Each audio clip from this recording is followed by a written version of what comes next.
అంతర్గం మండలం మురుమూరు గ్రామంలో పెద్దమ్మ తల్లి బోనాల ఉత్సవం భక్తి శ్రద్ధలతో నిర్వహించారు.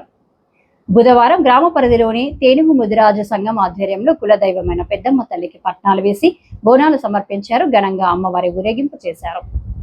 ఈ సందర్భంగా ముదిరాజు కులస్తులు మాట్లాడుతూ తరతరాలుగా వస్తున్న ఆచారం ప్రకారం తమ ఇష్ట దైవమైన పెద్దమ్మ తల్లికి ఏటా బోనాలు సమర్పించడం జరుగుతుందన్నారు.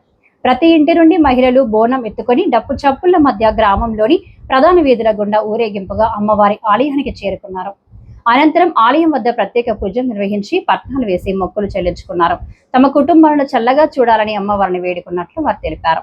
ఎండ తీవ్రత దృష్ట్యా ఆలయానికి వచ్చే భక్తుల కోసం అమ్మ భగవాన్ సేవా సమితి కార్యనిర్వాహకులు పెసర శంకర్ ప్రత్యేక ఏర్పాట్లు చేశారు. తన సొంత ఖర్చులతో భక్తులకు చల్లటి మంచినీటి సౌకర్యం కల్పించారు. తాజా పనులను పంపిణీ చేశారు. ఈ కార్యక్రమంలో తేనుగు ముదిరాజు కులస్తులు, మహిళలు, యువకులు, గ్రామ ప్రజలు పెద్ద సంఖ్యలో పాల్గొని ఉత్సవాన్ని విజయవంతం చేశారు.